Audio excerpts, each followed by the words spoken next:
Mesdames, Messieurs, bonjour, bienvenue dans le bœuf littéraire traditionnel sur JMTV+. Nous allons, oui, parler de tradition et parler de littérature, car un confrère à moi a fait un très beau travail que je souhaite mettre en exergue. Et pour mettre ce travail en exergue, comme je vous le dis, il a fallu que j'invite le représentant de Sa Majesté Jean Ramos Okudjo en France. Bonjour Justin Tamba. Bonjour Jackie Moifo. C'est un plaisir, n'est-ce pas, d'être reçu aujourd'hui par toi dans le cadre de la présentation de ce livre. Voilà, et j'espère que ce sera assez enrichissant, n'est-ce pas, pour tous ceux qui vont nous regarder. Forcément, quand on parle de Sa Majesté Okudjo, c'est intéressant et enrichissant pour tout le monde. C'est quelqu'un, même si certains veulent le dépeindre autrement, nous le voyons comme un sage. Et un sage, on a besoin de ses conseils. Donc, il appartient à tout le monde. Donc, c'est pas le faux de Bamenjo seulement, c'est mon faux aussi. Et si vous aimez, on va se bagarrer pour se le partager. Bon, juste on va commencer par parler de toi brièvement. Tu es notable à la chefferie Bamenjo depuis 2015. Et ton nom de notabilité, c'est ça Oui, tout à fait. Alors, l'histoire commence, n'est-ce pas, lors du passage, du séjour de Sa Majesté, le roi Tchenjo II Okudjo Jean-Philippe Rameau, en France. Il a été invité, n'est-ce pas, dans le cadre d'une tournée culturelle qui avait été organisée par l'association des ressortissants Bamenjo de France, dont j'étais le président à l'époque. Voilà, donc... il est arrivé en France, il a été accueilli. En tant que président de cette association à cette époque, j'étais donc, n'est-ce pas, la personne qui était au devant de la scène. Alors, ce qui fait que j'ai eu le privilège, n'est-ce pas, de l'avoir à mes côtés pendant près de 30 jours, parce qu'il a passé 30 jours en Europe. Bon, j'étais toujours celui qui était là le matin pour le prendre à l'hôtel et le soir pour le déposer. Donc j'ai carrément mis mes activités de côté pour me consacrer à lui. Donc, à l'issue, n'est-ce pas, de son séjour, la dernière rencontre, c'était chez moi, à domicile. Alors, pendant tout ce temps, il a eu le temps de m'observer. Je ne savais pas qu'il prenait des notes sur ma personne. Donc, j'ai été surpris le jour de la dernière réception chez moi, qu'il a annoncé, n'est-ce pas, au parterre des invités qui étaient là. Il y avait plusieurs communautés que j'avais invitées ce jour.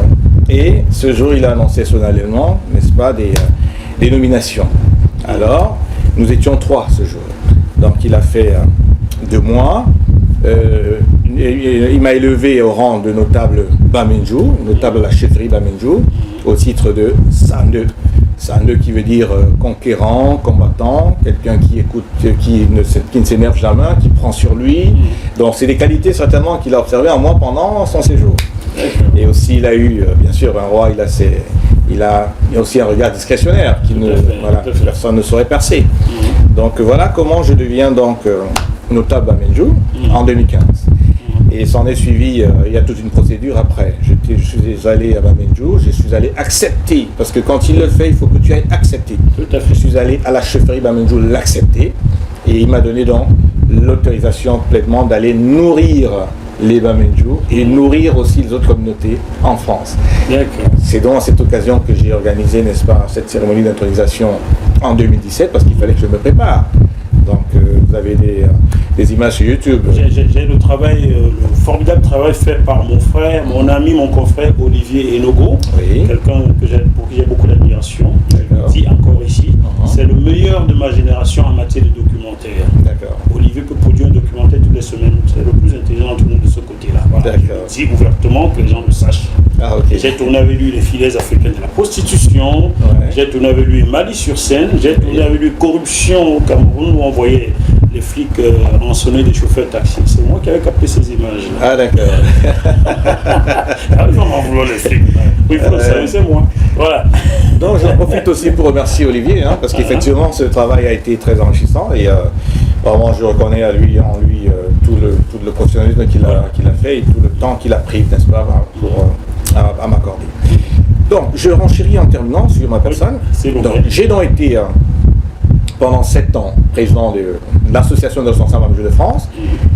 à l'issue, n'est-ce pas, de ces années, le roi a fait de ma personne, il m'a élevé au titre de chef de la communauté Bamindjou de France. Chef de la communauté, donc son représentant?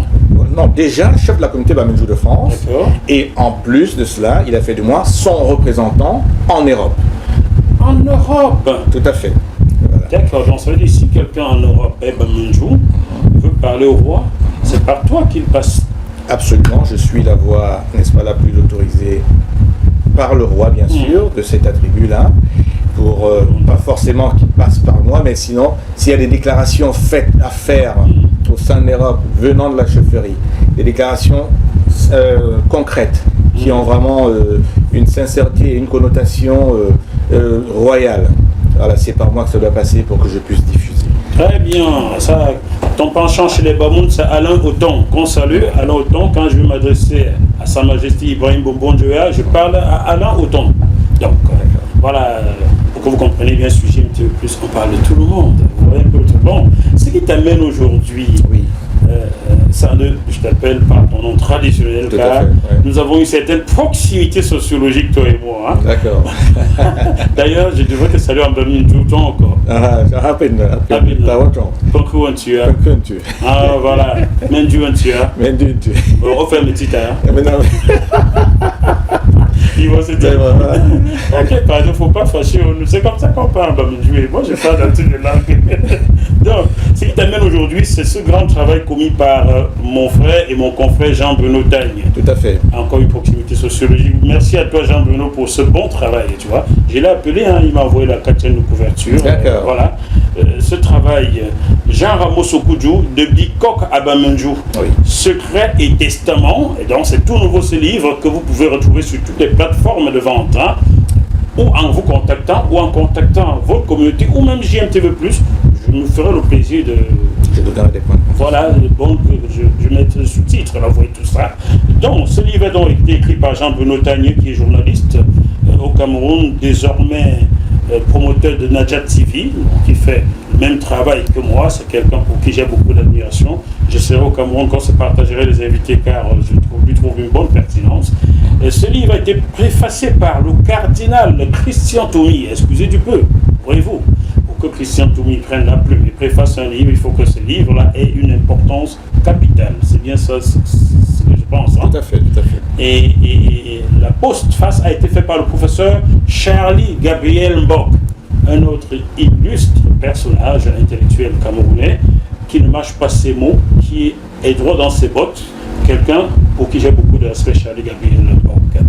Je vais permettre que je lise la 4e de page de ce livre afin de mettre un peu d'eau dans la bouche des téléspectateurs. Jean Ramos Okudjou de Bikok à Bamindjou, Secret et Testament. Okudjou Jean Ramos, faux de Bamindjou, n'est pas que le roi de l'une des entités de la centaine de royaumes que constitue le pays Bamileke. C'est un personnage atypique qui a traversé le temps et les espaces camerounais. Il se raconte dans cet entretien où l'on découvre son enfance et adolescence en pays béti, son militantisme au cours de la marche à l'indépendance du Cameroun, son séjour dans les prisons politiques. Au-delà de la vie d'un souverain traditionnel, il y a à travers ce parcours la place des royautés traditionnelles dans une république moderne, mais aussi une incursion dans les usages et coutumes du terroir Bamileke. En toute liberté, cet iconoclaste a ouvert les portes de son antre sacré afin de léguer à la postérité ce qui peut être considéré comme un testament de chef. Oui.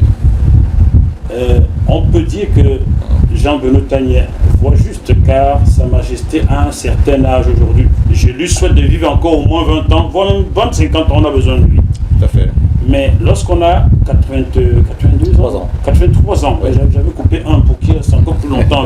Tu vois, je vais le retenir. C'est clair. Lorsqu'on a 83 ans, c'est le moment de confier des secrets, non?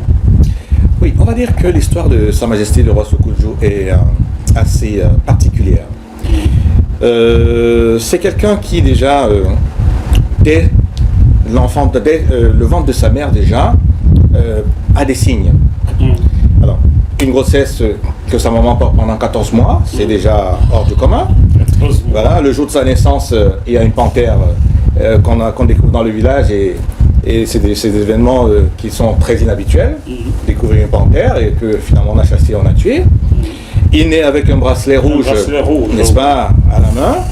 Donc ce sont des signes, n'est-ce pas, qui démontrent que quelqu'un de particulier est né.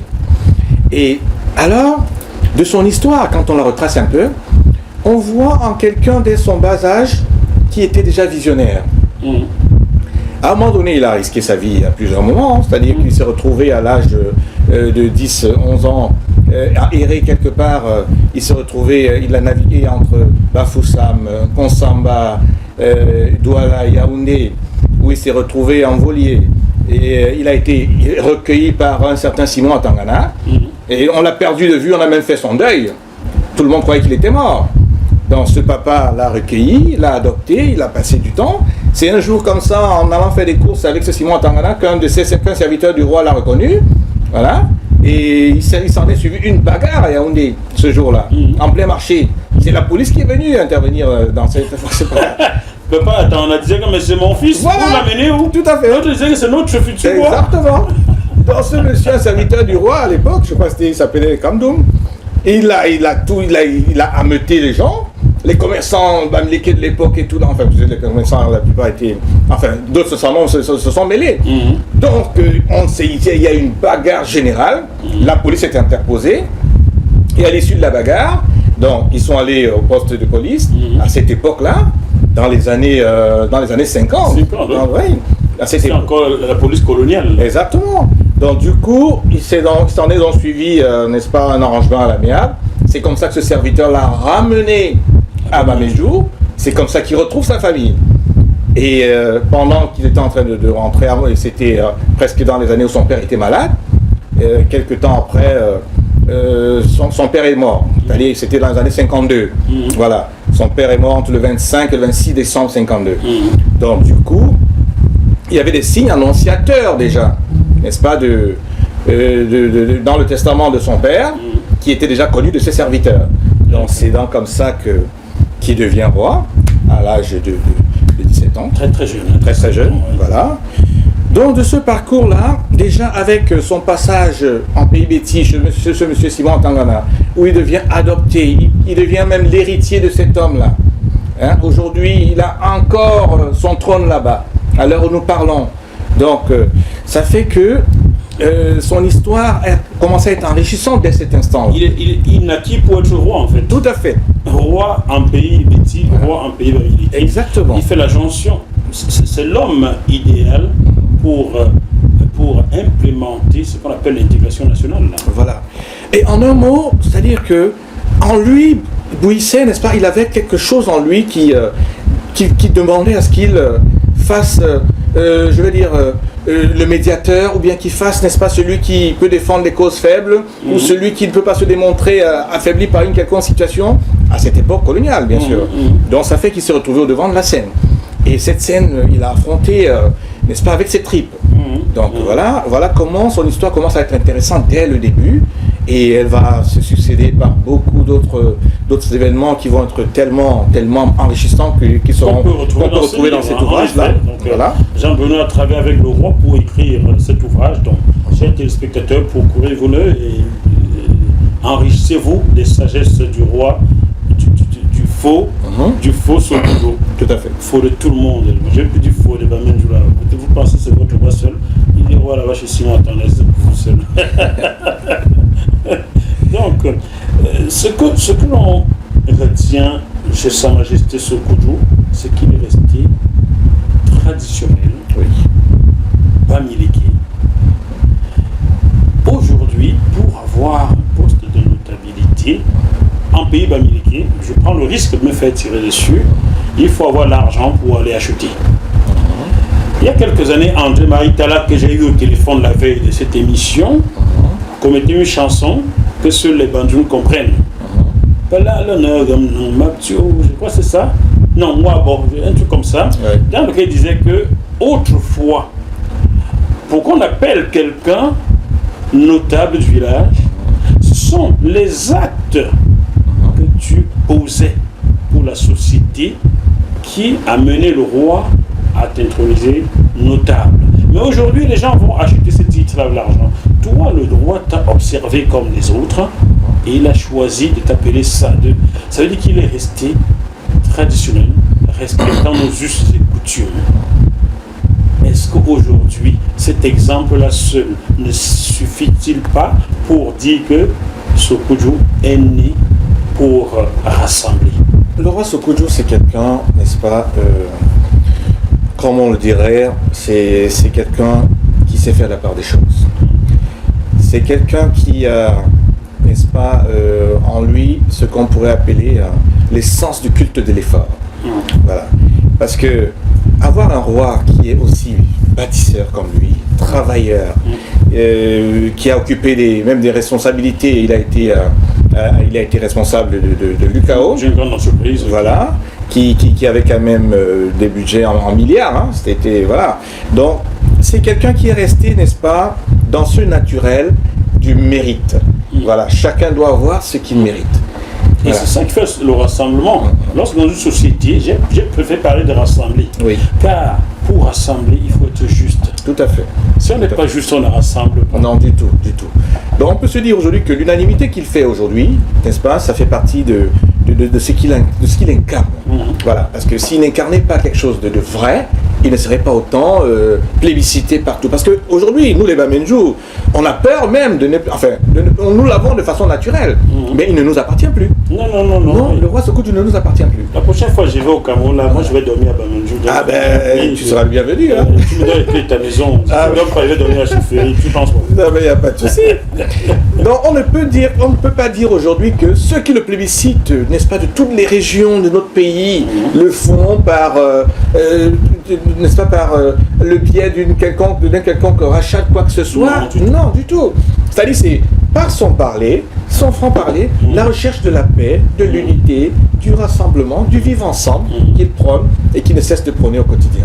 Alors, rien que quand on entend parler en langue béti, il y a des bétis qui sont tellement, qui ne savent même pas, qui peuvent eux-mêmes ne même pas parler comme lui. Parce que tellement il manie la langue au point où tu te dis, mais vraiment, l'intégration, l'unité, voilà un exemple. Voilà l'exemple. Et c'est ce que nous devons tous copier. Donc au jour d'aujourd'hui, pour moi, Sa Majesté le roi Sokudjo, c'est quelqu'un qui prône les gens qui ont du mérite. Voilà. Et c'est quelqu'un qui s'est dit, de ce que moi j'ai vécu pendant toutes ces années, mon histoire commence très jeune, je ne peux pas aujourd'hui, n'est-ce pas, trahir ce qui m'a fait, ce qui m'a construit. Et raison pour laquelle je resterai toujours droit dans mes bottes. Je resterai toujours dans ma ligne de conduite. Alors, juste une anecdote, quand il était ici, je l'avais tout le temps dans la chambre d'hôtel, nous étions tous les deux à discuter. Je lui posais des questions de fond en comble. J'allais même parfois le titiller dans certains sens, mais il m'a juste dit une phrase, vraiment, d'avoir vécu l'histoire que j'ai, personne ne peut me changer. Voilà ce qu'il m'a senti. Certains vont me tirer dessus en disant que pourquoi il ne lui pose pas des questions sur la politique? Non, moi je ne peux pas parler, je parle du faux. Du faux, des Bamenjou et de tout le monde là. Le côté politique là, ça ne m'intéresse pas aujourd'hui. Même s'il a fait de la prison politique, vous savez, lui-même le dit, dans ce livre, il explique pourquoi il a fait de la prison politique. Donc, quand vous procurez ce livre, vous comprendrez. Beaucoup de choses y sont confiées. Et je pense même que ce n'est que le tome 1 d'une série de livres qui va sortir. Hein. Car, Jean Bruno, toi là, tu n'as fait que 200 pages. Comment tu fais pour ne faire que 200 pages? Il faut ce bonjour. Il faut encore travailler, Jean Bruno. Il faut encore travailler. Autre chose qui ressort dans ce livre et que j'ai moi-même observé, Sokudjo est très prône d'effort, travail. Oui. Je l'ai vu à l'œuvre quand il construisait un de ses immeubles quelque part à Bafoussam. Ma mère vivait là et nous allions souvent lui apporter des petits présents. Lui-même tournait le béton.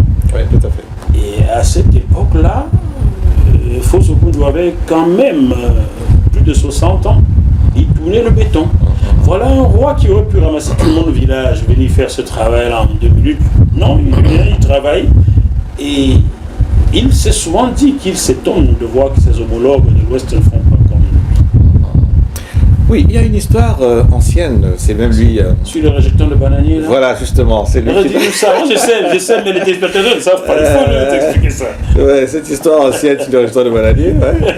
Donc il y a un de ses compères, n'est-ce pas, chef dans sa contrée, n'est-ce pas, qui avait envoyé ses serviteurs aller demander, n'est-ce pas, des régimes de plantains, voilà. Mais il lui a envoyé des rejetons.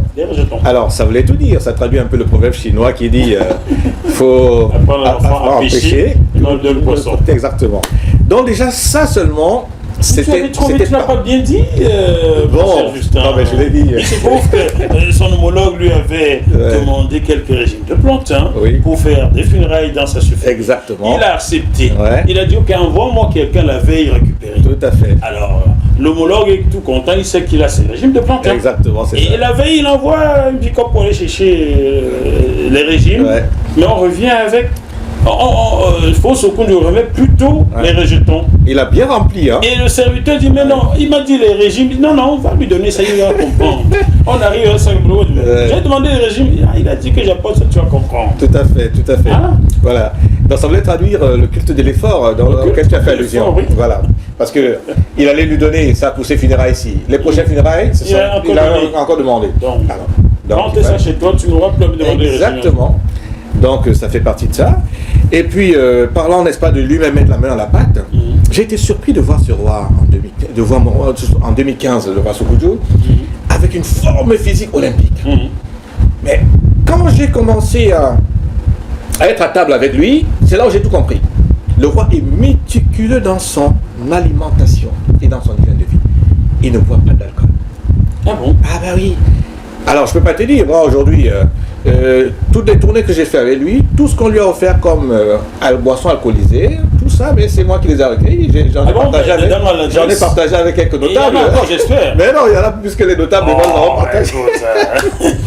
Donc, pour dire que, vraiment, déjà de son hygiène de vie, ça démontre, n'est-ce pas, le côté méticuleux de l'homme.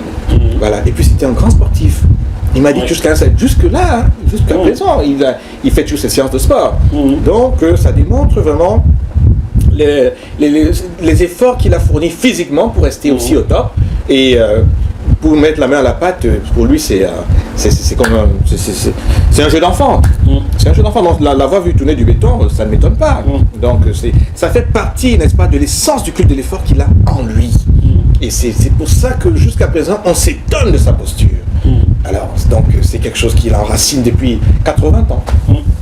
Dans ce livre, Jean-Bruno Tagne évoque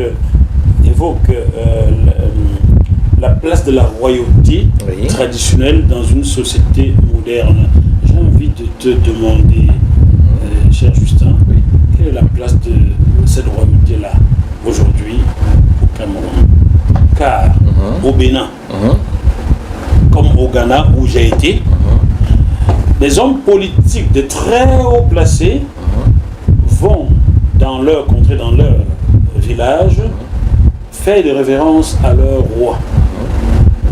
Au Cameroun, cela ne semble plus être le cas. Quelle est la place de la chefferie traditionnelle aujourd'hui au Cameroun? Ouais, disons que de manière assez synthétique sur cette question, la place de la royauté au Cameroun, je ne peux pas dire forcément qu'elle est dénaturée.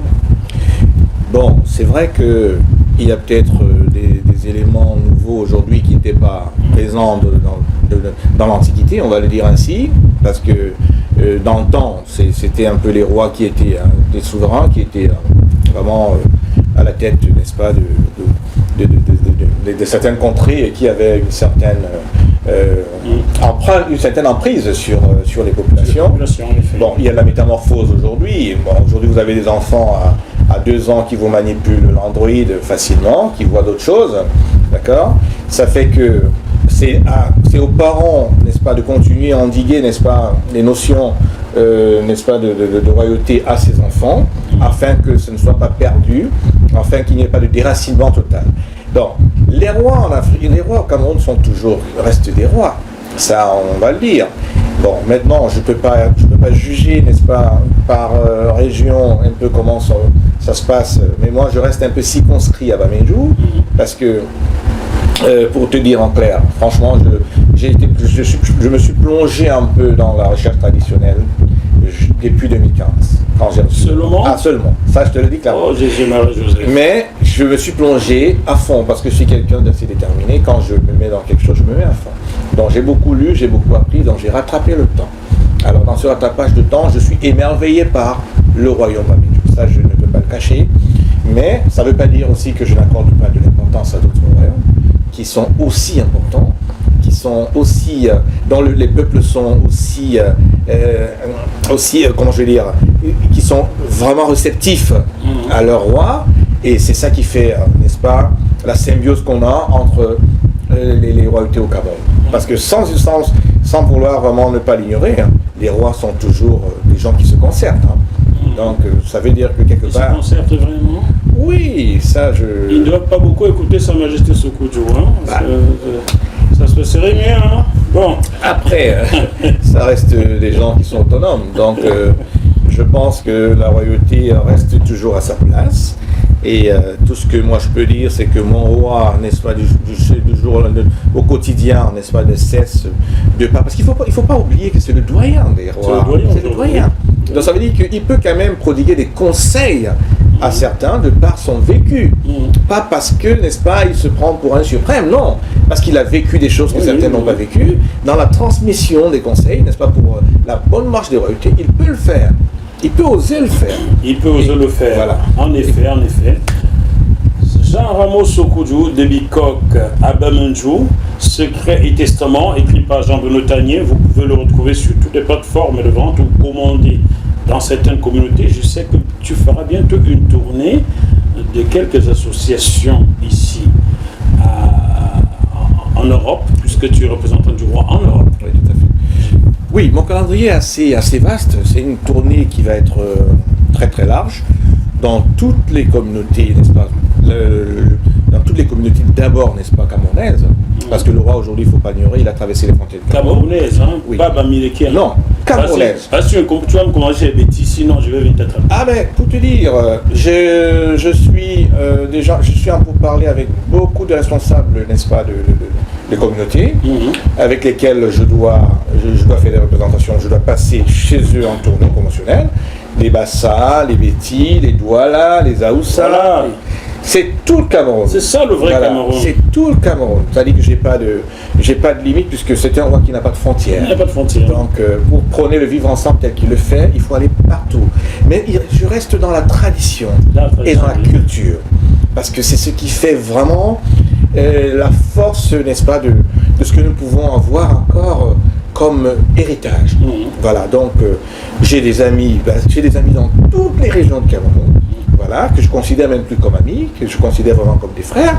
Voilà, et tous m'ont ouvert leur porte quand je les ai appelés. À chaque fois que j'appelle pour présenter, n'est-ce pas, cet ouvrage et dire que je vais passer, c'est vraiment la grande joie. Donc je suis attendu chez les Bassards, ils sont nombreux, hein. Il y a plusieurs villages chez les Bassards, au mois de septembre, les Douala, les Béti. Chez les Béti, il y a plusieurs villages aussi, où je suis attendu. Vous recevez bientôt ce livre dans vos communautés respectives. Vous pouvez aussi l'acheter. J'espère qu'il sera sur Amazon. Alors, pour l'instant, déjà, il faut commencer par la maison. Il y a un proverbe Bamendjou qui dit un bon fondeur, c'est-à-dire que le bien commence dans la maison. Voilà. Donc déjà, sur la place parisienne, ce livre sera vendu, n'est-ce pas, chez toutes nos restauratrices de Bamendjou. L'honorable Suffor Kenny Bernadette, ce sera un point de vente chez elle. Mabéa, communément, que tout le monde connaît, à Saint-Denis. Mabéa du Tarot. Mabéa du Tarot. Tu vois, comme Mabéa. Maclaire. Maclaire aussi du Tarot à la gare de Lyon. Suffor Bernadette, elle est à Stein. Elle fait aussi du Tarot. Hein. Donc, elle est... Voilà. Je connais pas de ça, moi. Tout à fait. Chez la reine du 17e, Macumbo Martine, ce sera aussi un point de vente. Donc ça, c'est déjà dans la maison. Après, on aura les restaurants On aura le restaurant Le Lacam. Le Lacam chez Gauthier. Voilà, qui a un point de vente aussi. Chemiche, restaurant Chemiche, toujours dans la rue Championnet, ce sera un autre point de vente. Le restaurant Le Pélican aussi, ce sera un autre point de vente. Alors là, tu m'as fait de la pub gratis là. Hein? Ah ouais, je suis désolé. Attends, tu veux signer un chèque ou quoi? Ah ben, bon, je suis désolé, donc je suis obligé de m'arrêter là. C'est pas grave. Bon, on a le Bassamba aussi, qui sera un autre point de vente. Mabea, je négocie encore d'autres points de vente qui vont être, n'est-ce pas, diffusés dans mon prochain passage. Surtout que je suis en train de préparer aussi une très grande conférence de presse qui va être, qui se tiendra à Paris. Je te tiendrai au courant et je souhaiterais même que tu sois. J'espère que je serai à Paris. Maintenant que les Britanniques ont décidé de mettre tous les Français en quarantaine, je suis revenu de Grande-Bretagne hier. Ah d'accord. Et leur décision entre en vigueur ce matin. Ah ouais, d'accord. Ils auraient pu me bloquer en Grande-Bretagne, cette émission n'aurait pas lieu. Ah, ben Dieu merci. Mais écoute, je m'arrangerai de prendre ton calendrier, le calendrier de tes confrères aussi, afin qu'on puisse organiser ça de manière assez loyale. Voilà. Donc, c'est un peu ce que j'allais dire sur les points de vente. Et j'espère aussi sur Internet qu'il y aura toute une pub qui sera faite. Je l'espère aussi, aussi. Je dois ici, avec ta permission, remercier Sa Majesté Sokoudjou pour son intégrité, son honnêteté. Nous avons été sur la même ligne en ce qui concerne la succession à Bangou l'année dernière. J'ai fait pas mal d'émissions là-dessus. Et aujourd'hui, la justice nous donne raison. L'homme qui a régné à Bangou 40 ans le faisait sous une fausse identité. Les choses sont claires aujourd'hui. Alors, Sa Majesté Sokoudjou est pour le retour à la lignée normale et j'ai fait des émissions dans ce sens-là. Merci beaucoup, Majesté, pour ton intégrité, pour ce que tu es. Voilà, parce que je ne sais même pas comment on peut résumer Sa Majesté Sokoudjou. Hein. Même ce livre qui essaie de le résumer n'y arrive pas totalement, mais commencez déjà à prendre connaissance et ensuite on mettra du feu à Jean Bruno pour qu'il en fasse d'autres. Car on dit souvent chez nous que lorsqu'un vieux s'en va, c'est une bibliothèque qui brûle. Tout à fait. Avant qu'il ne parte un jour, Jean Bruno, travaille, c'est pas suffisant à 200 pages. Il fait encore. Alors, je voulais profiter pour dire un mot. Alors, je remercie énormément, n'est-ce pas, toutes les communautés, d'abord Bamenju à travers l'Europe, les communautés Bamenju de Suisse, d'Allemagne, d'Angleterre, du Canada, des États-Unis, de la Belgique, qui depuis, n'est-ce pas, le lancement de cette promotion, essayent de vraiment démontrer qu'elles sont là et qu'elles sont vraiment acquises à la cause du roi. Je remercie toutes les communautés sœurs, n'est-ce pas, qui m'ont déjà permis de passer chez elles et celles qui vont me recevoir bientôt avec toute mon équipe, n'est-ce pas, qui est aujourd'hui constituée. Et je remercie vraiment toute l'attention que vous pourriez porter, que chacun pourra porter à cette œuvre, juste pour qu'on puisse, n'est-ce pas, redonner à ce roi, n'est-ce pas, la force de ses efforts, en lui permettant, par l'achat de cet ouvrage, n'est-ce pas, de perpétrer son œuvre. L'histoire se raconte souvent au passé, mais certes, lui raconte l'histoire au passé, il écrit l'histoire au présent, et il veut nous léguer, n'est-ce pas, une autre histoire pour le futur. Donc vraiment, c'est un mot qui me permet de dire à tout le monde que acquérir ce livre, ce sera vraiment une richesse pour chacun. Et qu'est-ce que vous aurez comme richesse là-dedans? Les chapitres, voilà, je les ai ici. Le chapitre 1 parle de un faux aîné. Ensuite, son accession au trône, vous saurez comment les choses sont passées. Un faux prisonnier, un faux agriculteur, commerçant et sculpteur. Un faux sportif, on l'a évoqué. On trouvera le roi et Dieu, voilà, son rapport avec Dieu. Pas forcément le Dieu comme prôné par l'Occident, mais le Dieu prôné par nos traditions. Je crois que c'est bien cela. Ensuite, l'intronisation d'un faux chez les Bamileke, vous saurez comment cela se passe.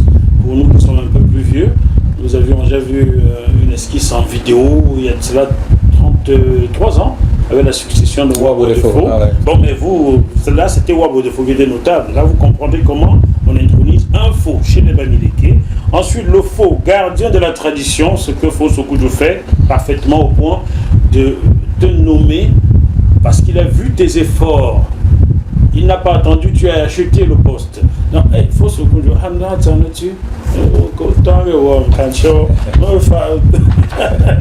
il y a aussi le testament du faux, voilà un chapitre qui est totalement orienté sur le testament du faux. Vous savez qui l'a préfacé, c'est le cardinal Christian Toumi, et qui l'a post-facé, c'est le professeur Charlie Gabriel Mbok, que je profite pour saluer. Voilà. Sade, qu'est-ce que tu vas ajouter pour clore ce petit programme qui nous a permis de nous remémorer certains actes héroïques de notre roi? Alors, je peux simplement dire que c'est une très grande fierté, n'est-ce pas, aujourd'hui, de recapituler toute une vie dans un ouvrage comme celui-là. C'est vrai qu'aujourd'hui, on peut dire que c'est le premier tome. C'est le premier tome. Voilà. Oui. Mais déjà, c'est un premier tome qui est très enrichissant. Moi-même, en le parcourant, j'avoue que j'ai été émerveillé. Franchement, j'ai lu des choses là-dedans dont je ne pouvais même pas imaginer. Voilà. Donc, il y a un passage là où il faisait du sport avec l'ancien monseigneur André Walking. Voilà, donc il y a tellement de choses enrichissantes dans cet ouvrage que franchement, ça ne peut être qu'un moment de délectation à le découvrir. Franchement. Donc j'en profite pour encenser encore et pour redire à tous ceux qui attendent, parce que c'est attendu. Hein. Je te rappelle que le premier stock que j'ai reçu est épuisé déjà. Ah oui. Avant même que je commence la promo, je suis au 1/10 de la promo. Donc je demande simplement à ceux qui attendent d'être un peu patients. Le stock, le prochain stock est en cours d'acheminement et vraiment tout le monde sera servi. Donc allez sans relâche dans tous les points de vente, vraiment se procurer cet ouvrage qui vraiment pourra susciter en chacun de nous un pan de l'histoire, n'est-ce pas, enrichissant et qui pourra vraiment édifier certains sur certaines choses qui ne pourront que meubler leur connaissance. Donc voilà ce que je pouvais rajouter et je te remercie encore Jackie de m'avoir accordé n'est-ce pas, ton plateau pour que je puisse parler, n'est-ce pas, de Sa Majesté Tchandjo II le roi Sokujô, que je salue au passage. C'est vrai que je peux pas non plus terminer sans dire qu'il est dans un malheur actuellement. Il a perdu son fils, il a perdu un de ses fils qui est mort en Inde. Donc voilà, c'est un événement triste. Bon. Ça, c'est condoléances à Sa Majesté. Voilà. En espérant qu'il s'en remettra aussi rapidement. C'est un événement de la vie. Et puis voilà, il en a eu. Je ne veux pas dire que c'est un événement sur lequel il doit se pencher actuellement jusqu'à ce que ça puisse se terminer. Merci à tous ceux qui nous ont suivis dans cette édition, afin que, n'est-ce pas, l'œuvre de Sa Majesté soit perpétrée au cours de tout ce que vous allez avoir comme écoute. Merci encore. Chers téléspectateurs du bœuf littéraire traditionnel aujourd'hui, j'espère que ce petit programme vous a plu. Le but était de vous présenter ce livre et de vous donner quelques anecdotes sur Fos Sokujô. Vous pouvez donc vous procurer ce livre pour en savoir un peu plus. Merci à toi Jean-Benoît Tanier qui a eu la géniale idée d'écrire ce livre sur Sa Majesté de son vivant. Donc à partir de ces témoignages, c'est très intelligent de ta part. Tu es un gars très formidable toi. On se retrouve sur ce même plateau avec notre invité dans quelques jours. D'ici là, malgré la situation difficile, la tristesse qui s'abat sur Bamendjou en ce moment vers la disparition de notre frère, gardons quand même la banane. À très bientôt. Bye bye. Merci.